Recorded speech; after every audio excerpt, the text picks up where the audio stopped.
اگلی حدیث ہے حدثنا عبید بن اسماعیل حدثنا ابو اسامۃ عن ہشام عن ابیہ عن عائشۃ رضی اللہ عنہا انها استعارت من اسماء قلادۃ فہلکت فارسل رسول اللہ صلی اللہ علیہ وسلم ناسا من اصحابہ فی طلبها فادرکتهم الصلاة فصلوا بغیر وضوء فلما اتوا النبی صلی اللہ علیہ وسلم شکوا ذلك الیہ فنزلت آیۃ التیمم فقال اسید بن حضیر جزاک اللہ خیرا فواللہ ما نزل بک امر قط الا جعل اللہ لک منہ مخرجا وجعل للمسلمین فیہ برکتا.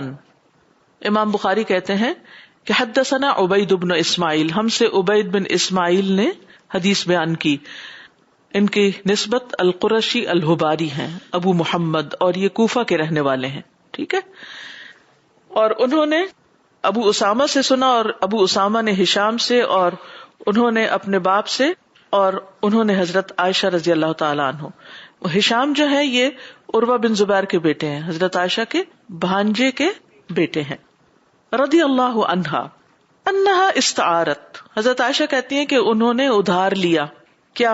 من اسماء رضی اللہ تعالی عنہا سے، اپنی بہن سے، قلادتن ایک ہار، فہلکت تو وہ گر گیا، گم گیا، ہلاک ہو گیا یعنی گم گیا، کھو گیا. فارسل رسول اللہ صلی اللہ علیہ وسلم تو بھیجا نبی صلی اللہ علیہ وسلم نے ناسن کچھ لوگوں کو، من اصحابہ اپنے صحابہ میں سے، فی طلبہا اس کو ڈھونڈنے کے لیے، ہار کی تلاش میں اپنے کچھ ساتھیوں کو بھیجا کہ جاؤ ذرا ڈھونڈ لاؤ. فادرکتہم الصلاۃ تو اس پر کیا ہوا کہ ابھی ہار ڈھونڈا ہی جا رہا تھا کہ نماز کا وقت ہو گیا، تو پا لیا ان کو نماز نے، نماز کا وقت آ گیا. فصلوا بغیر وضوء تو انہوں نے نماز پڑھی بغیر وضو کے، کیونکہ ابھی حکم نہیں پتا تھا کہ پانی نہ ہو تو پھر کیا کیا جائے. فلما اتوا النبی صلی اللہ علیہ وسلم پھر وہ نبی صلی اللہ علیہ وسلم کے پاس جب آئے، شکوا ذلک الیہ تو انہوں نے اس بات کا شکوہ یا شکایت نبی صلی اللہ علیہ وسلم سے کی کہ اب پانی نہیں تھا اور ہم نے اس طرح نماز پڑھ لی. فنزلت آیۃ التیمم تو تیمم کی آیت نازل ہو گئی. فإن لم تجدوا ماء فتیمموا صعیدا طیبا کہ اگر تم پانی نہ پاؤ تو پاک مٹی سے تیمم کر لو. فقال اسید بن حضیر تو اسید بن حضیر جو ہار کی تلاش میں گئے ہوئے تھے، انہوں نے کہا حضرت عائشہ کو خطاب کر کے، جزاک اللہ خیرا، اللہ آپ کو بہترین بدلہ دے. وہ تو ہار کھویا تھا بھائی. فواللہ پس اللہ کی قسم، ما نزل بک امر قط نہیں نازل ہوا آپ پر کوئی معاملہ کبھی بھی، یعنی کبھی آپ پر کوئی مشکل آئی، الا جعل اللہ لک منہ مخرجا مگر اللہ نے آپ کے لیے اس مشکل سے نکلنے کی راہ نکال دی. وجعل للمسلمین فیہ برکہ اور مسلمانوں کے لیے اس میں برکت رکھ دی. آپ پر تو آفت آئی لیکن مسلمانوں کو اس سے بڑی خیر نصیب ہوئی. سبحان اللہ، یہ ہے عسر میں سے یسر نکالنا. یہ بھی حضرت عائشہ رضی اللہ تعالی عنہا کی فضیلت پر حدیث امام بخاری نے کوٹ کی ہے، جس کی تفصیل ہمیں صحیح بخاری میں ہی ایک اور جگہ بھی ملتی ہے. حضرت عائشہ کہتی ہیں کہ ہم ایک سفر میں حضور صلی اللہ علیہ وسلم کے ہمراہ روانہ ہوئے. جب ہم مقام بیدا یا ذات جیش پر پہنچے تو میرا ہار گم ہو گیا. اب دو جگہ کیوں بتا رہی بیدا یا ذات جیش؟ بعض اوقات آپ دیکھیے کہ رات کا وقت ہو، نہیں پتا چلتا کہ ہم مسیساگا کی باؤنڈری میں ہیں یا ملٹن کی، ایسا ہو سکتا ہے نا. تو آپ اگر روایت کر رہے ہو تو آپ یہ نہ کہیں کہ اچھا اتنا بھی نہیں پتا کہ کون سی جگہ ہے. اور ابھی تو اتنے ہر جگہ سائن بورڈ لگے ہوتے ہیں، ساری تفصیلات کے باوجود بعض اوقات ہمیں نہیں پتا چلتا ہم کہاں کھڑے ہیں. تو وہاں تو کوئی ایسی نہ ہائی ویز تھے اور نہ ہی کہیں نشان جگہوں پہ لکھے ہوئے تھے. تو بہرحال انہوں نے علاقے کا نام مینشن کیا. تو کہتے ہیں کہ اس کی تلاش کے لیے رسول اللہ صلی اللہ علیہ وسلم وہاں ٹھہر گئے اور لوگ بھی آپ کے ساتھ رک گئے، جبکہ وہاں کوئی پانی کا چشمہ بھی نہیں تھا اور لوگوں کے پاس بھی پانی نہیں تھا، کیونکہ واپسی کا سفر تھا، پانی وانی ختم ہو چکا تھا جو لوگ سفر میں ساتھ لے کے چلتے ہیں. لوگ ابو بکر کے پاس آ کر کہنے لگے، آپ نہیں دیکھتے کہ عائشہ نے کیا کر دکھایا ہے؟ انہوں نے رسول اللہ صلی اللہ علیہ وسلم کو دیگر لوگوں سمیت ٹھہرا رکھا ہے، یعنی سب لوگ ان کے ہار کھونے کی وجہ سے یہاں رکے ہوئے ہیں. پہلے وہ عمرے کے لیے رکے ہوئے تھے، اب وہ ہار کھو گیا تو وہاں رکے ہوئے ہیں. یہاں نہ پانی کا چشمہ ہے اور نہ خود ان کے پاس پانی ہے. ابو بکر رضی اللہ عنہ تشریف لائے جبکہ رسول اللہ صلی اللہ علیہ وسلم، حضرت عائشہ کہتی میری ران پر اپنا سر مبارک رکھے سو رہے تھے. سبحان اللہ، اتنی پریشانی کے وقت سو رہے ہیں آرام سے. اگر کبھی آپ کے شوہر کسی پریشانی کے وقت سو رہے ہوں تو پھر آپ دیکھیے ان کو کیسے پیش آئیں گی کہ میرے اوپر قیامت گزر گئی ہے اور آپ کو نیند آ رہی ہے. لیکن حضرت عائشہ رضی اللہ تعالی عنہا کس طرح پیار سے بات کرتی ہیں کہ اپنا سر مبارک رکھے سو رہے تھے. انہوں نے فرمایا تم نے رسول اللہ صلی اللہ علیہ وسلم اور دوسرے لوگوں کو روک رکھا ہے. یعنی حضرت ابو بکر ڈانٹنے لگے جبکہ نہ تو وہ کسی پانی کے چشمے پر ہیں نہ خود ان کے پاس پانی ہے. کہتی ہیں انہوں نے مجھے خوب ڈانٹا اور جو کچھ اللہ نے چاہا انہوں نے مجھے کہا. ابھی دیکھیے جو اللہ نے چاہا انہوں نے کہا، باپ کو بھی بلیم نہیں کرتی. پھر اپنے ہاتھ سے میری کمر میں کچوکا لگایا اور میں حرکت نہ کر سکتی تھی کیونکہ رسول اللہ صلی اللہ علیہ وسلم میری ران پر محو استراحت تھے. بہرحال رسول اللہ صلی اللہ علیہ وسلم صبح تک سوئے رہے. اٹھے تو پانی نہیں تھا. اس وقت اللہ نے آیت تیمم نازل کر دی. پھر سب لوگوں نے تیمم کر کے نماز پڑھی. اسید بن حذیر نے کہا اے خاندان ابو بکر، یہ تمہاری کوئی پہلی ہی برکت نہیں. عائشہ نے فرمایا جس اونٹ پر میں سوار تھی جب ہم نے اسے اٹھایا تو اس کے نیچے سے ہار مل گیا. تو ہر واقعے میں، ہر مشکل میں کوئی خیر ہوتی ہے نا. وہ اصل میں نا ہمارا ٹیسٹ ہو رہا ہوتا ہے کہ اب ہم بولتے کیا ہے، ریئیکٹ کیسے کرتے ہیں، لوگوں کے ساتھ کیسے ڈیل کرتے ہیں. کیونکہ ایسے تمام مواقع پر ہم ایک دم غصے میں آ جاتے ہیں. اگر بچے کہیں کچھ کھو دیں، کچھ آگے پیچھے کر دیں، چابی لے کے ادھر ادھر کر دیں، تو پھر دیکھیے ہمارا حال کیا ہوتا ہے کہ ہم کیسے پیش آتے ہیں.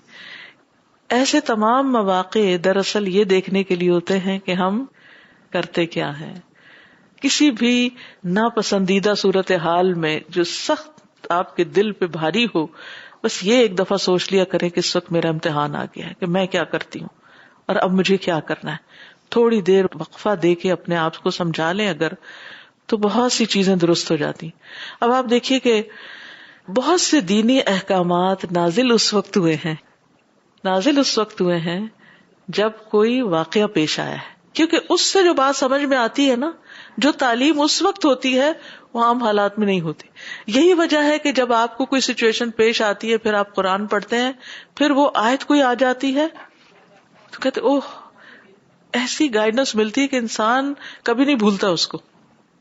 اب آپ دیکھیے کہ موجودہ الیکشن کے بعد جو مسلمانوں کے مختلف تبصرے، ہر شخص نے فرض سمجھ رکھا ہے کہ کچھ نہ کچھ ضرور تبصرہ کرے، یا کسی کا تبصرہ پڑھے اور سنے، یا اس کو فارورڈ کرے، یا پھر کچھ نہ کچھ بولے. کیونکہ ہر شخص ایک کائنڈ آف اینگزائٹی میں ہے کہ اب پتہ نہیں کیا ہوگا، خصوصاً وہ جن سے براہ راست معاملے کا تعلق ہے.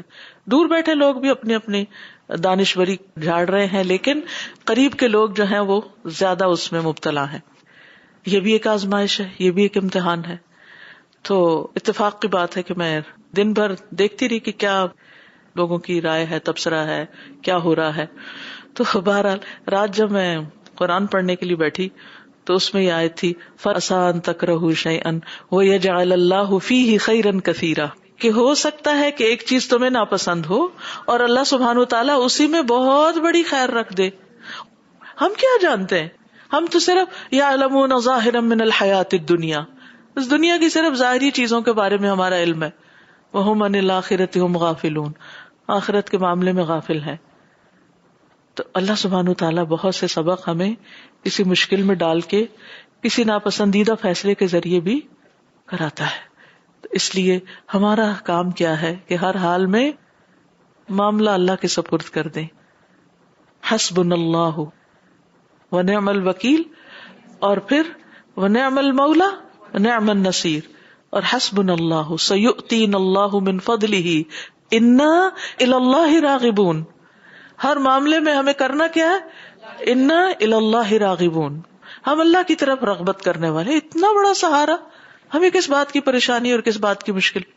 اور جو ومن یعتصم باللہ، آیتیں پڑھنے کا یہ فائدہ نا، یاد کرنے کا، اگر آپ کو یاد ہو اور جو میں بول رہی ہوں سمجھ آ رہی ہو، وَمَن يَعْتَصِم بِاللَّهِ، جو اللہ کو مضبوط پکڑ لیتا ہے، فقد ہدی الی صراط مستقیم، اسے سیدھے راستے کی طرف رہنمائی مل جائے گی، اسے پتہ چل جائے گا اب مجھے کیا کرنا ہے. ٹھیک ہے نا. ومن یکفر بالطاغوت ویؤمن باللہ فقد استمسک بالعروۃ الوثقی لا انفصام لها، لا انفصام لها. اللہ کا سہارا کبھی نہیں ٹوٹتا، ہر حال میں اللہ کا سہارا، اسی سے مدد. کوئی کچھ بھی کرنا چاہے، اگر اللہ آپ کے ساتھ ہے کوئی آپ کا بال بھی بیکا نہیں کر سکتا. اس یقین اور اس ایمان کو پیدا کرنے کی ضرورت ہے. اور یہ قرآن پڑھے بغیر اور مسلسل اس کے ساتھ تعلق رکھے بغیر آ نہیں سکتا. یہ نہیں کہ ایک دفعہ پڑھ لیا اور کہیں رکھ دیا اور پھر پریشان ہونا شروع ہو گئے. نہیں، کھولیں آپ اسی دن سے متعلق، اسی مسئلے اور سے متعلق آپ کو رہنمائی ملے گی. یہی قرآن کا معجزہ ہے کہ ہر موقع سے متعلق انسان کو رہنمائی دیتا ہے. تو یہاں بھی آپ دیکھیں حضرت ابوبکر پریشان، امبیرس ہو رہے ہیں، سارے لوگ ان کو آ کے کہہ رہے ہیں کہ یہ کیا ہو رہا ہے. نبی صلی اللہ علیہ وسلم تک نہیں آ رہے ادب احترام کی وجہ سے. اور نبی صلی اللہ علیہ وسلم نے حضرت عائشہ کو کچھ بھی نہیں کہا. کیا میں کہتی ہوں، کیا وقار اور کیا دل ہے کہ اتنی بڑی چیزوں کی، ایک تو ہماری تو کوئی چیز کھو جائے، ہار کھو جائے، اور وہ بھی کسی کا مانگا ہوا، کسی سے مانگا ہوا ہار کھو جائے تو پتہ ہی کتنے تانے ملیں گے. تمہیں سفر میں ہی ہار پہننا تھا اور اس کے بغیر گزارا نہیں تھا تمہارا، اور یہاں کس نے دیکھنا تھا، اور وغیرہ وغیرہ.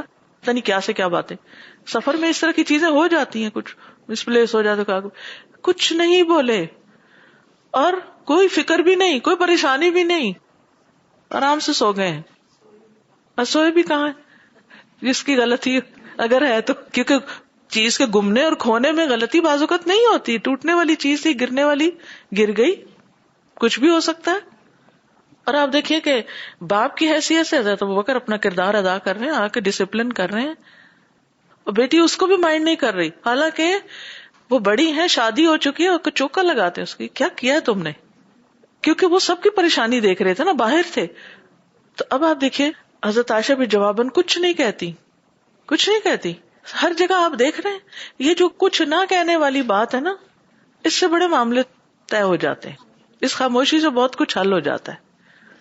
اکثر آپ دیکھیں کہ مسائل نا غبارے کی طرح ہوتے ہیں، جتنی ان میں چاہو ہوا بھر لو، وہ پھر آخر اس کو بھی پھٹنا ہی ہوتا ہے، ایکسپلوڈ ہو جاتا ہے آخر میں جا کے. اور جتنا اس کو چاہو چھوڑ دو، وہ چھوٹا ہی رہے گا. بڑھانا ہے تو بڑھا لو. پھر اسی طرح آپ دیکھیے کہ صحابہ، حضرت اسید بن حضیر ان لوگوں میں سے تھے جن کو یہ ڈیوٹی ملی تھی جا کے ہار تلاش کرے.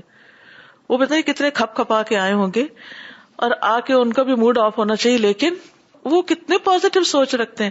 جب آیت تیمم نازل ہوئی، سب کو سہولت مل گئی، اور ساری زندگی کے لیے کتنی مسلمانوں کو آج تک جو بھی کوئی تیمم کرے، سب کے لیے کتنی خوشخبری کی بات ہے کہ پانی نہیں، بد پریشان ہو تیمم کرو، نماز پڑھو، بات ختم.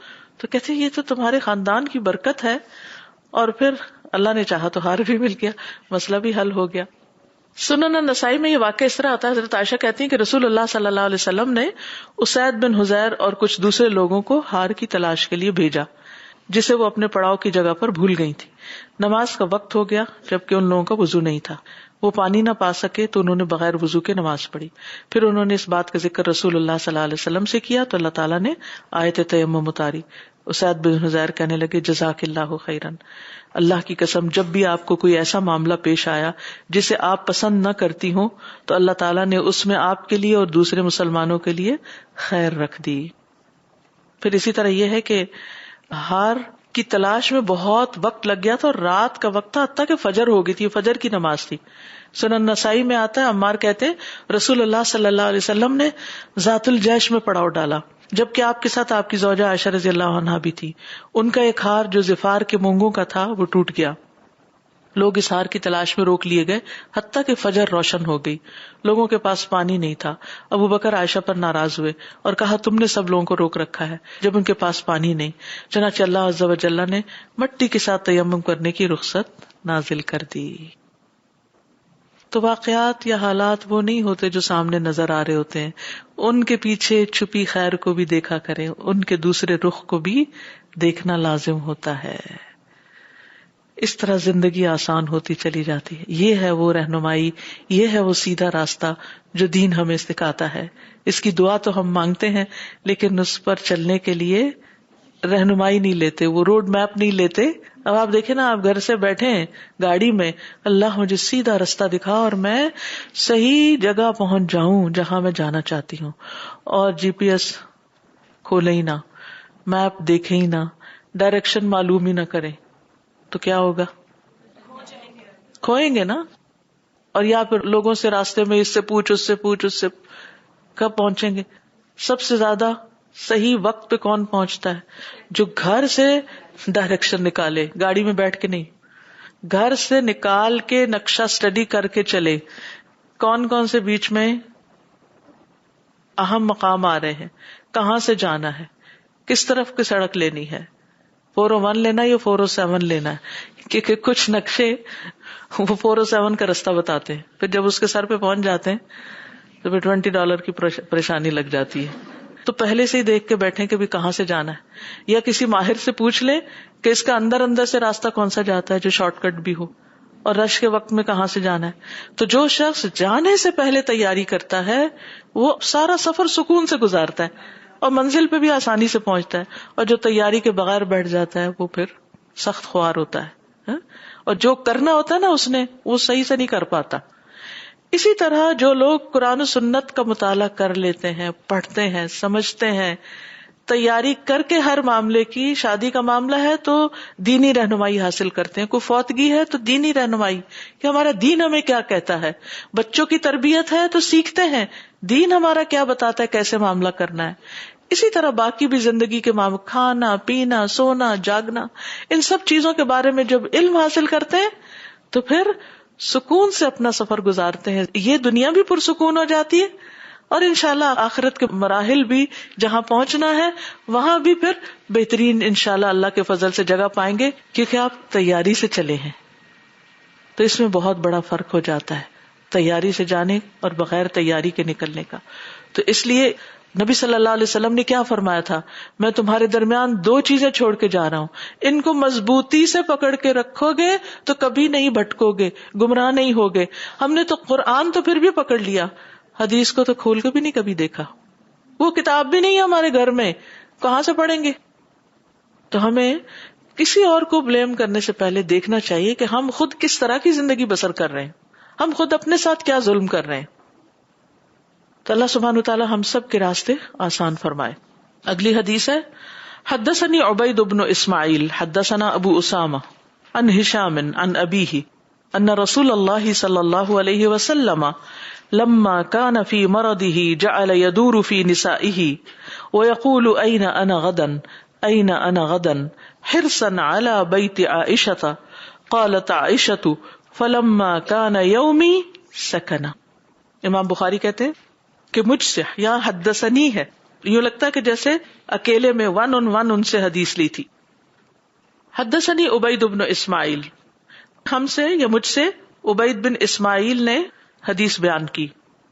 وہ کہتے حدثنا ابو اسامہ، انہوں نے ابو اسامہ سے لیا، ابو اسامہ نے عن ہشام، ہشام سے لیا، انہوں نے اپنے والد عروہ سے لیا، ان رسول اللہ صلی اللہ علیہ وسلم، کہ رسول اللہ صلی اللہ علیہ وسلم لما کان فی مرضہ، جب اپنی بیماری میں تھے، جعل یدور فی نسائہ، تو وہ اپنی بیویوں کے پاس باری باری جا رہے تھے. دار یدور کو مطلب ہے نا گھومنا، گھومنے سے مراد نہیں سرکل چکر کھانا، مطلب یہ کہ ہر ایک کی باری پہ اس کے پاس تشریف لے جا رہے تھے. وَيَقُولُ أَيْنَ أَنَا غَدًا، اور بیمار کافی تھے تو آپ پوچھتے تھے کہ کل کہاں جانا ہے مجھے. أَيْنَ أَنَا غَدًا، پھر پوچھتے اچھا کل کہاں ہے. حِرْصًا عَلَى بَيْتِ عائشہ، کیونکہ آپ کو حضرت عائشہ کے گھر جانے کی خواہش تھی، وہاں آپ زیادہ کمفرٹیبل ہوتے تھے. قالت عائشہ، عائشہ کہنے لگی، فلما کان یومی سکنا، جب میرا دن ہوا تو آپ سکون پا گئے، یہ ٹھہر گئے. سکنا کا کیا مطلب ہے؟ یعنی خاموش ہو گئے. تو اس سے یہ پتہ چلتا ہے کہ رسول اللہ صلی اللہ علیہ وسلم حضرت عائشہ رضی اللہ تعالی عنہا سے بہت محبت بھی کرتے تھے اور ان کے گھر جا کر بھی خوش ہوتے تھے. اس کے باوجود آپ دوسری بیویوں کے ساتھ انصاف کرتے اور ان کے پاس بھی جاتے، حالانکہ اللہ سبحانہ وتعالیٰ کی طرف سے سورۃ الاحزاب میں کیا حکم ملتا ہے، آپ کا دل چاہے تو آپ ان کی باری مقرر کریں، نہیں چاہتا تو نہ کرے، جس کو چاہے اپنے پاس رکھے، جس کو چاہے چھوڑ دے. لیکن آپ نے جو ظاہری تقسیم تھی وہ کر رکھی تھی، ہر ایک کو اس کا حق ملتا تھا، لیکن دل کا معاملہ اس پر اللہ کی پکڑ نہیں کسی کے لیے بھی، کیونکہ دل اللہ کے ہاتھ میں ہے. یعنی اگر ایک شخص کی 2 بیویاں ہیں تو دونوں میں مالی اعتبار سے، وقت گزارنے کے اعتبار سے اگر وہ انصاف کرتا ہے تو اس کو کرنا ہے، لیکن اگر دل کا رجحان کسی ایک کی طرف زیادہ ہے پھر اس پر اس کی پکڑ نہیں. کیوں؟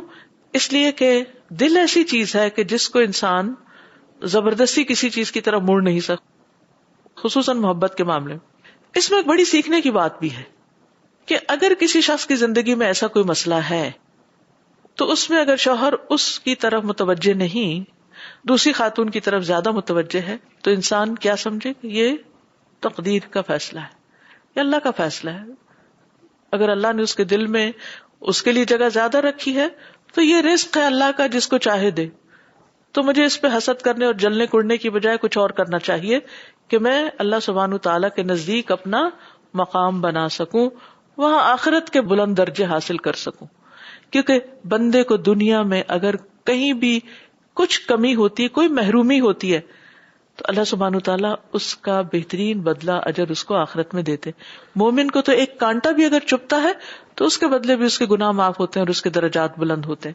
تو انسان کو ان چیزوں میں پڑھ کر اپنے آپ کو ضائع نہیں کرنا چاہیے، اور اسی بحث اور مباحثے اور لڑائی اور جھگڑے میں اور روز گھر میں انسان فتنہ کھڑا کر رکھے، اس سے بہتر ہے کہ انسان کسی اور کام کی طرف اپنی توجہ رکھے. بہرحال اس واقعے کی تفصیل تھوڑی ہمیں اور بھی جاننی چاہیے کہ نبی صلی اللہ علیہ وسلم کی جو وفات کا وقت تھا وہ کس طرح گزرا. عبید اللہ بن عبداللہ بن عتبہ سے مروی ہے کہ عائشہ رضی اللہ عنہا نے انہیں خبر دی کہ رسول اللہ صلی اللہ علیہ وسلم کی بیماری کا آغاز حضرت میمونہ کے گھر سے ہوا. یعنی جس دن آپ پہلی دفعہ بیمار ہوئے تو آپ حضرت میمونہ کے گھر تھے. آپ نے اپنی بیویوں سے اجازت مانگی کہ آپ کی تیمارداری ان کے گھر میں کی جائے. یعنی حضرت عائشہ کے گھر میں جب پہنچے، یہ پچھلا واقعہ جو گزر چکا کہ جب آپ کے گھر آگے تو پھر آپ نے باقیوں سے اجازت بھی لی. یعنی یہ حدیث ہمیں صحیح مسلم میں ملتی ہے. تو انہوں نے اجازت دے دی. حضرت عائشہ کہتی ہیں کہ آپ اس طرح نکلے کہ آپ کا ایک ہاتھ فضل بن عباس کے کندھے پر اور دوسرا ایک اور دوسرے آدمی کے کندھے پر تھا، اور کمزوری کی وجہ سے آپ اپنے پاؤں سے زمین پر لکیر بناتے جا رہے تھے. یعنی پاؤں پورا بھی نہیں اٹھا پا رہے تھے. جب آپ چل رہے تھے تو جوتی کا نشان اس طرح تھا جیسے پاؤں گھسیٹ کے جیسے چلتا ہے نا انسان، کہ اس کی لکیر بنتی چلی جا رہی تھی. لیکن آپ دیکھیے کہ اس حال کو بھی پہنچ کر آپ نے کیا اخلاق ہے کہ اجازت مانگی اور صرف اپنی خواہش کا یوں اظہار کرتے تھے کہ اچھا کل میں کہاں ہوں گا. یعنی شاید آپ کو خود یاد نہیں ہوتا تھا یا ویسے ہی آپ احساس دلانے کے لیے کہ آپ کی کیا چاہت ہے کہ آپ کہاں پر ہوں اس کا ذکر کرتے تھے. حدثنا عبداللہ ابن عبد الوہاب حدثنا حماد حدثنا ہشام عن ابیہ قال. امام بخاری کہتے ہیں کہ ہم سے عبداللہ بن عبد الوہاب نے بیان کیا، اور وہ کہتے ہیں کہ ہم سے حماد نے، اور حماد کہتے ہیں کہ ہم سے ہشام نے، اور ہشام اپنے والد عروہ بن زبیر سے. قال، عروہ نے کہا، کان الناس، تھے لوگ، یتحرون، پرسو کرتے، انویسٹیگیٹ کرتے یا معلوم کرتے، یہ جاننے کی کوشش کرتے، بہدایاہم، اپنے ہدیوں کے ساتھ، یوم عائشہ، عائشہ رضی اللہ تعالی عنہا کے دن کی. یعنی لوگ یہ معلوم کرتے رہتے تھے یا اس بات کو پرسو کرتے تھے کہ نبی صلی اللہ علیہ وسلم کس دن حضرت عائشہ کے گھر میں ہوں گے اپنے ہدیے دینے سے پہلے. یعنی جب وہ نبی صلی اللہ علیہ وسلم کو کوئی گفٹ دینا چاہتے تھے تو پہلے یہ معلوم کرتے تھے کہ آپ کس دن حضرت عائشہ کے گھر میں. قالت عائشہ، تو عائشہ کہتی ہیں، فاجتمع صواحبی، تو میری ساتھیاں، یعنی سوکنے نے کہا صواحبی، میری ساتھیاں جو تھیں وہ اکٹھی ہوئیں، الی ام سلمہ، ام سلمہ کے گھر. فقلنا، تو کہنے لگیں، یا ام سلمہ، اے ام سلمہ، واللہ ان الناس یتحرون بہدایاہم یوم عائشہ، اللہ کی قسم لوگ دیکھتے رہتے ہیں عائشہ کے دن کو اپنے ہدیوں کے لیے. یعنی جس دن عائشہ رضی اللہ عنہ کی باری ہوتی ہے اس دن ہدیہ بھیجتے ہیں. وَإِنَّا نُرِيدُ الْخَيْرَ، اور ہم بھی خیر چاہتے ہیں. کما تريدُهُ عائشہ، جیسے عائشہ خیر چاہتی، جیسے عائشہ اپنے لیے بھلائی چاہتی ہیں، ہمارا بھی دل چاہتا ہے کہ جب آپ ہماری طرف ہوں تو لوگ ہدیہ بھیجیں. فمری رسول اللہ صلی اللہ علیہ وسلم، تو تم جا کر نبی صلی اللہ علیہ وسلم سے کہو، ان یأمر الناس، کہ وہ لوگوں سے کہیں، حکم دیں، ان یہدوا الیہ، کہ وہ ان کو ہدیہ دیا کرے، حیث ما کان، جہاں کہیں بھی وہ ہوں. ضروری نہیں کہ عائشہ کے گھر ہو، جہاں بھی ہو وہ ہدیہ بھیج دیا کریں. او حیث ما دارا، یا جہاں بھی آپ کی باری ہو. قالت، کہتی ہیں، فذکرت ذلک ام سلمہ للنبی صلی اللہ علیہ وسلم، تو ام سلمہ نے یہ بات نبی صلی اللہ علیہ وسلم سے کہہ دی، ذکر کر دی. قالت، تو ام سلمہ کہتی ہیں، فأعرض عنی، تو آپ نے مجھ سے منہ پھیر لیا، جواب نہیں دیا، چپ، اگنور کر دی بات. فلما عاد الیہ، وہ کہتی ہے پھر جب دوبارہ میری باری آئی، میری طرف آئے، ذکرت لہ، میں نے پھر وہی بات کی، ذالک، وہی بات. فأعرض عنی، تو آپ نے پھر وہی کیا، یعنی خاموشی اختیار کی، منہ پھیر لیا. فلما کان فی الثالثۃ، پھر جب تیسری بار ایسا ہوا، ذکرت لہ، تو میں نے آپ کے سامنے پھر ذکر کیا، وہ بھی نہیں چھوڑ رہی تھی، بار بار وہی بات کر رہی تھی. فقال یا ام سلمہ، اب آپ کو جواب دینا ہی تھا، لیکن آپ دیکھیے کتنا جواب دیا صرف. یا ام سلمہ لا تؤذینی فی عائشہ، مجھے عائشہ کے بارے میں اذیت نہ دو. فإنہ واللہ ما نزل علی الوحی وانا فی لحاف امرأۃ منکن غیرہا، بس اللہ کی قسم کبھی مجھ پر وحی نازل نہیں ہوئی جب میں اس کے علاوہ کسی اور کے لحاف میں ہوتا ہوں، یعنی کسی اور کے باری ہوتی ہے تو کسی اور کے گھر میں مجھ پر وحی بھی نہیں اتری، تم ہدیوں کی بات کرتی ہو. ٹھیک ہے نا، یعنی اللہ کی طرف سے جو ہدیہ آتا ہے وہ بھی انہی کے گھر میں آتا ہے. تو اب لوگوں کو، آپ ہدیہ دینے والے کو آپ یہ تھوڑی کہہ سکتے ہیں کہ آپ فلاں جگہ، فلاں گھر، فلاں موقع پر دیں. یہ تو ہر ایک کی اپنی خوشی ہے، جہاں وہ چاہے دے، جس کو چاہے دے، جب چاہے دے. ٹھیک ہے نا، تو یہ تو ہدیہ کے آداب میں سے ہے. لیکن معاملہ یہاں صرف ہدیے کا نہیں تھا، وہ امپورٹنس کی بات تھی نا، تو دوسروں کو یہ کھلتی تھی بات. تو نبی صلی اللہ علیہ وسلم نے اتنا خوبصورت اور حکمت بھرا جواب دیا کہ اللہ کی طرف سے بھی وہی مجھے اسی کے گھر میں آتی ہے. اور پیچھے میں نے آپ کو ذکر کیا تھا، یہ حدیث کوٹ کی تھی کہ اس کی ایک وجہ یہ بتائی جاتی ہے کہ انتہائی صاف ستھری، کلین، نظیف، اور سفر میں بھی ہار کا اہتمام کرنے والی تھی. یعنی جتنا بھی انہوں نے پڑھ لکھ لیا، ان کی نسوانیت نہیں گئی. دیکھیے ایک عورت کو عورت ہی رہنا چاہیے، یہ نہیں کہ اگر بہت ہائیلی ایجوکیٹڈ ہوگی تو وہ مرد بن جائے، یا وہ اپنا زیب و زینت یا اپنی جو یعنی شوہر کے لیے بننا سنورنا اس کو چھوڑ دے. وہ نہیں چھوڑنا چاہیے. آپ دیکھیں حضرت عائشہ رضی اللہ تعالیٰ عنہا اس چیز کا بھی اہتمام کرتی. وہ ہار والے قصے میں اور تو سب باتیں پتہ چلتی، لیکن مجھے یہ بات بہت انٹرسٹنگ لگتی ہے کہ اچھا وہ ساتھ سفر پہ ہار لے کر گئی. ہم جب سفر پہ جاتے ہیں تو ہم عام طور پر سوچتے کہ سفر ہی ہے، چھوڑو. تو یعنی کوئی ریلیشن شپ ایک طرفہ نہیں ہوتا. اگر نبی صلی اللہ علیہ وسلم کو ان سے محبت تھی تو حضرت عائشہ بھی نبی صلی اللہ علیہ وسلم کے لیے بہت کچھ کرتی تھی، اس کا بہت خیال رکھتی تھی. کبھی آپ کو اپنے شوہر سے اگر شکایت ہو تو صرف اسی کو نہ بلیم کیجیے، اپنے آپ کو بھی ضرور دیکھیے کہ ہم کہاں کیا کوتاہی کر رہے ہیں کہ اس کی توجہ ہم سے ہٹ کر کسی اور کی طرف جا رہی ہے. تو بہرحال یہاں پر آپ دیکھیے کہ یہ تو ام سلمہ کو آپ نے فرمایا، اور آپ کو یاد ہوگا جب حضرت فاطمہ رضی اللہ تعالیٰ عنہا اس سے ملتا جلتا ایک مسئلہ لے کر آئی تھی تو آپ نے ان کو بھی کیا کہا تھا کہ اگر تم مجھ کو چاہتی ہو تو عائشہ کو بھی چاہو، ان سے بھی محبت کرو. تو اس کے بعد انہوں نے کہا کہ میں اس معاملے میں دخل نہیں دوں گی. اس کے ساتھ ہی بخاری کا 14واں باب ختم ہوا، اور اس کے بعد 15واں باب شروع ہوگا یا 15ویں کتاب شروع ہوگی. یہاں بخاری کا نصف اول ختم ہوتا ہے، یعنی آدھی کتاب پڑھی جا چکی ہے. ٹھیک ہے، تو انشاءاللہ نیکسٹ ویک سے ہم اگلی آدھی شروع کریں گے. اور لوگوں کو بھی دعوت دیجیے کہ چلے آدھی رہ گئی ہے، آدھی سے ہی شروع کر لیں، آدھی پڑھ کے پھر پہلی آدھی دوبارہ پڑھ لیں. ٹھیک ہے. حضرت عائشہ کے بارے میں کچھ کہنا چاہتا، آپ کہہ لیجیے. السلام علیکم ورحمۃ اللہ وبرکاتہ.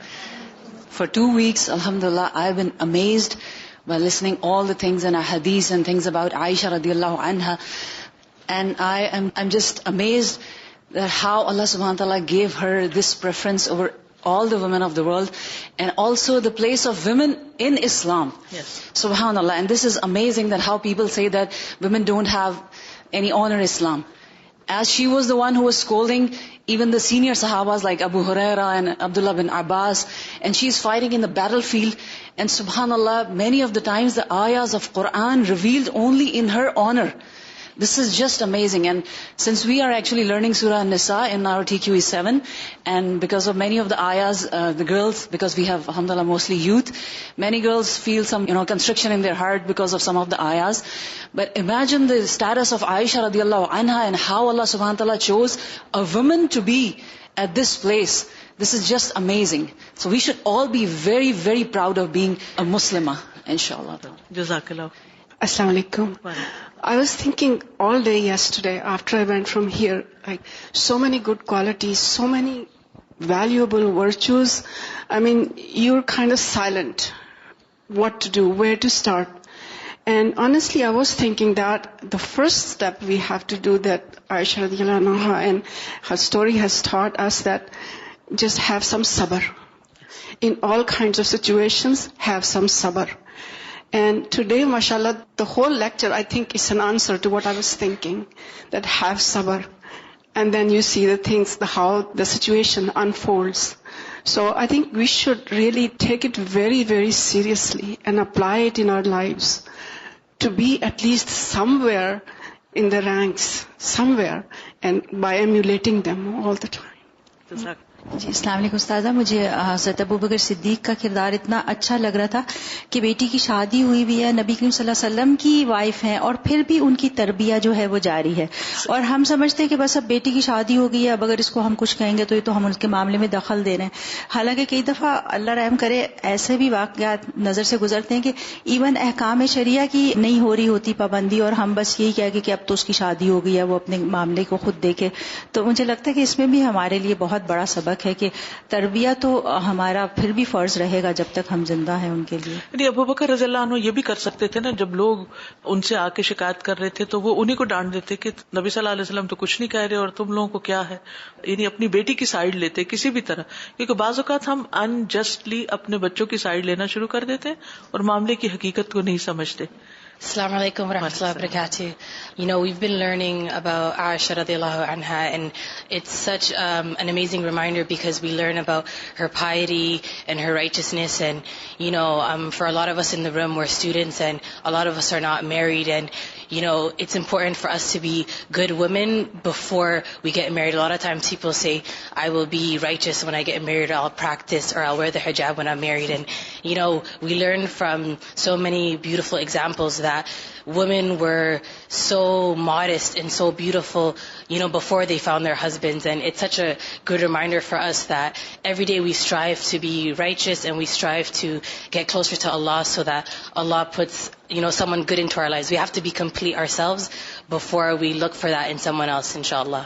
جزاکاللہ. السلام علیکم و رحمۃ اللہ. الحمدللہ سے شروع کرنا چاہتی ہوں. اللہ تعالیٰ کا شکر ہر حال میں, اور من لم یشکر الناس لم یشکر اللہ. الحمدللہ کہ اللہ سبحانہ تعالیٰ آپ کو یہاں لائے, اور ہم سب کے بہاف پہ یہ بخاری کا اول نصف آپ نے مکمل کیا. سب کی طرف سے دعا کہ اللہ تعالیٰ آپ کو باقی بھی بخاری شریف مکمل کرنے کی توفیق دے. جزاکم اللہ خیرن کثیرن کثیرا وبارک اللہ فیکم استاذہ. On behalf of all of us, really, I mean, we understand and we cannot really estimate and measure and value the amount of sacrifice it takes on your behalf to do what you're doing here now. While everyone else thinks that they're trimming their timetables and, you know, some people can directly understand Urdu or what not, or people are traveling from far for, but subhanallah, the way we are getting gems and understanding of these amazing role models now through your bringing it out, I don't think it has been taught this way previously, and we need to value it more. We ask Allah subhanahu wa ta'ala the tawfiq, that He gives us the tawfiq to implement these things in our character, in our conduct, in our dealings, and He gives us the tawfiq to value this. And inshallah we want to complete Bukhari with you here, inshallah, in Canada. And we pray that inshallah sisters who are listening in Pakistan or the rest of the international Al-Huda community will continue to benefit, like we have previously had to hear you only online. Inshallah. السلام علیکم ساتھ صاحب، میرا ایک سوال ہے. جیسے آپ نے بتایا کہ ہمیں پلاننگ کرنی چاہیے کسی بھی موقع پہ یا کسی بھی ایونٹ پہ، لیکن کچھ مواقع ایسے ہوتے ہیں کہ ہم پوری طرح ان کے لیے فنڈز نہیں کر سکتے اکٹھے، یا ہمارے پاس پورے وسائل نہیں ہوتے، لیکن وہ کام اچھا ہوتا ہے اور ہم کرنا چاہتے ہیں، تو ہم بعض اس میں جمپ ان کر دیتے ہیں، ہم کہتے ہیں اللہ مالک ہے، اور ہم وہ کر دیتے ہیں. تو ہمیں پھر کیا کرنا چاہیے؟ دیکھیے، کچھ تیاری تو موقع سے عین پہلے ہوتی ہے، اور کچھ تیاری زندگی بھر انسان کر رہا ہوتا ہے نا، اس کے کچھ ڈریمز ہوتے ہیں. مثلاً کوئی ڈاکٹر بننا چاہتا ہے تو وہ پیچھے سے جو کچھ پڑھ رہا ہے گریڈ 1 سے وہ سارا کاؤنٹ کرتا ہے، اور پھر وہ بھی تیاری کا حصہ ہوتا ہے. لیکن جب تک وہ آخری امتحان پاس نہیں کر لیتا، اور کل ہی کو مجھے بتا رہا تھا کہ بی ڈی ایس کے لیے ان کو 3 سال اور پڑھنا ہے. ابھی بی ڈی ایس ہو چکا ہے، لیکن ابھی 3 سال کی اور اسٹڈیز کے بعد وہ پریکٹس کر سکیں گی. تو میں سوچتی کہ 3 سال آپ کام نہیں کر سکتے ڈگری ہونے کے باوجود. ہاں، کینیڈا میں نہیں کر سکتے جب تک کہ اور نہ پڑھ لیں. یہ کیوں تیاری کروا رہے ہیں؟ کیونکہ انسانوں کی زندگی کا معاملہ ہے نا، ہے یا نہیں؟ یعنی کسی کا ایک دانت بھی اگر خراب ہو جاتا ہے تو اس کا بہت بڑا لاس ہے. تو جب ہم اناڑی لوگ کسی کام میں بغیر تیاری سے مراد علمی تیاری، عملی تیاری، مالی تیاری کے جمپ کر دیتے ہیں، تو پھر بعض اوقات ہم اس کا حق ادا نہیں کرتے. یہ کر تو لیتے ہیں اور اللہ کی مدد بھی آ جاتی ہے، لیکن ہم حق نہیں ادا کر سکتے. تو حق ادا کرنا بھی ضروری ہوتا ہے. تو ساری زندگی آپ کام کرتے رہے، مثبت اچھے اچھے کام، اور انتظار میں رہے کہ اللہ تعالیٰ پھر آپ کو کوئی اپرچونٹی دے، اور اس وقت آپ اپنے اس علم کو استعمال کر سکیں، اس کو فائدہ پہنچا سکیں. آپ دیکھیے کہ میں نے حدیث سائنسز میں پی ایچ ڈی کی تھی 1985 سے 89 تک، ٹھیک ہے، اور اب کیا ہے 2016. وہ تیاری بنیاد کب پڑی تھی؟ اس سے پہلے بھی تھوڑی بہت تھی. وہ 4 سال میں نے مسلسل علوم الحدیث پڑھنے، علم الرجال پڑھنے، ریسرچ کرنے، اور 8 گھنٹے مسلسل ایک جگہ پر بیٹھ کر بغیر ادھر ادھر ہوئے پڑھنے میں گزارے. اس وقت مجھے لگتا تھا جیسے میں ایک اندھیری رات میں ہوں اور جس کی کوئی روشنی نہیں. لیکن آخر وہ 4 سال بھی گزرے اور اس سے میں باہر نکلی، اور پھر اللہ نے موقع دیا، پھر پڑھایا، پھر بریک لگ گئی، پھر اللہ نے موقع دیا، اور آج یہاں بیٹھ کے پڑھا رہی ہوں. اللہ نے اور ساتھی بھی دیے جو اس کام میں مددگار ہیں. لیکن سوچنا انسان کو یہ چاہیے کہ جب انسان تیاری کے مرحلے میں ہوتا ہے وہ پینفل ہوتا ہے، اور انسان سمجھتا ہے پتہ نہیں اس کا کوئی فائدہ ہوگا کہ نہیں. آج جو کچھ آپ پڑھ رہے ہیں، ہو سکتا ہے آپ کہیں وہ اتنی میری سلو پروگرس ہے، ایک ایک لفظ کر رہی ہوں ایک ایک دن میں، اتنا تو ابھی کچھ سیکھ نہیں رہی، ابھی تو مجھے کچھ آیا نہیں، I am frustrated, I am disappointed, کہ میں اپنے آپ سے بہت مایوس ہوں کہ مجھے کچھ کر نہیں پا. نہیں، آپ تیاری کے مرحلے میں ہیں، اور ساری زندگی انسان ایک چیز اچیو کرتا ہے اور ایک چیز کی تیاری کر رہا، تو پھر اللہ تعالیٰ اس کے مطابق اس سے ایک اور کام لے لیتا، پھر اور کام لے لیتا ہے. تو کچھ نہ کچھ سیکھتے رہیں، آگے بڑھتے رہیں. آپ کو نہیں معلوم اللہ تعالیٰ کب، کہاں، کس وقت آپ سے وہ کام لے، اور وہ کام پھر آپ جب کرتے ہیں نا تو پھر اللہ کی مدد آ جاتی ہے. I just wanted to say that we learned about Aisha radiallahu anha, that how somebody said about her manner of speech and her manner of addressing people and giving khutbah and speeches, how they said that they had heard many great Sahaba giving khutbahs, but her speech was the most powerful, the most eloquent. And I think I can also say that we have all heard many lectures and powerful speakers in which a lot of sacred knowledge is taught. But we can all say that, alhamdulillah, what we are gaining in these classes is very powerful and very effective. Not a moment of is boring or heavy on our hearts. And I think even the students who are reading just the English notes, they can also appreciate what we are learning here. So, jazakumullah. السلام علیکم. میرا آپ سے یہ سوال ہے کہ دنیاوی اعتبار سے ہم لوگ یہ دیکھتے ہیں کہ ایج ڈفرینس جو ہے اس سے آپ کی تھنکنگ، آپ کے ہر چیز میں فرق پڑتا ہے، لیکن یہاں حضرت بی بی عائشہ کی زندگی میں ہم نے تو کوئی فرق نہیں پایا. حضور دلی اور ذہنی سکون ان سے پاتے تھے. تو اس کا مطلب ہے کہ ایج ڈفرینس ڈپینڈ کرتا ہے کہ مزاج ملتے ہوں، عادات ملتی ہوں. تو بعض اوقات آپ نے دیکھا ہوگا دادا اور پوتا کی کیسی دوستی ہوتی ہے جو باپ بیٹے کی نہیں ہوتی یا بہن بھائیوں کی وہ نہیں ہوتی. تو age difference really doesn't matter. اگر دو لوگوں کی آپس میں انڈرسٹینڈنگ ہے اور محبت ہے تو وہ کوئی بھی رشتہ ہو سکتا ہے، ٹھیک ہے نا. بعض لوگ بڑی عمر کو بھی پہنچ کے بچوں کے ساتھ اتنے اچھے ہوتے ہیں they can connect very well. اور بعض اوقات نہیں ہوتا. دلوں کے معاملے جو نا یہ محبتوں کے تو اللہ ہی بہتر جانتا ہے. وہ حدیث میں آتا ہے نا کہ جو روحیں وہاں ایک دوسرے سے ان کی آپس میں موافقت ہوئی وہ دنیا میں بھی آ کے ہو جاتی, اور جو وہاں نہیں آپس میں ملی وہ دنیا میں بھی ایک دوسرے اجنبی رہتی ہیں. بعض اوقات ایک گھر میں رہنے والے دو لوگ ایک دوسرے سے بھی ساری زندگی اجنبی رہتے ہیں, سول میٹ نہیں ہوتے, کیونکہ روح کا جو معاملہ ہے نا, وما اوتیتم من العلم الا قلیلا, تمہیں اس کا علم بہت تھوڑا دیا گیا, اس لیے we cannot describe it well. اللہ تعالیٰ کا لاکھ لاکھ شکر گزار ہیں ہم. اللہ سبحانہ و تعالیٰ نے حضرت عائشہ رضی اللہ تعالیٰ کی تخلیق فرما کے ہم پر کتنا احسان فرمایا. ہم انہی کے طبقے سے ہیں, نسواں سے. وہ خاتون تھیں تو گھر کے اندر کے احکامات ہمیں کیسے پتہ چلتے, جو ازدواجی زندگی کے معاملات تھے, یا اسی میں جیسے غسل کا طریقہ انہوں نے بتایا کہ تم جڑوں کو گیلا کرو بالوں کی, یہ سب ہمیں کیسے معلوم ہوتا. اور پھر اس کے لیے یہ اہتمام کہ اللہ سبحانہ تعالیٰ کی طرف سے اولاد نہیں تھی کہ تاکہ وہ مکمل توجہ دیتی, حجرے میں رہ کے ان کی بیانات سنتی اور علم حاصل کرتی. جس طرح بھی ہوا تو ہم بہت اللہ کے احسان مند ہیں اس میں.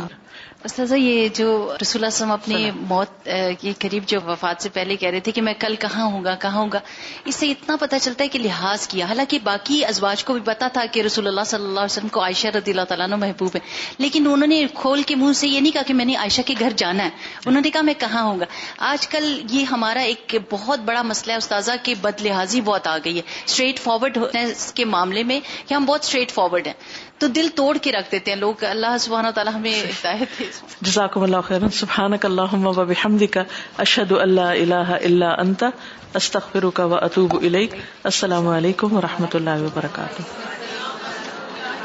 اللہم صل علی محمد وعلی آل محمد كما صليت على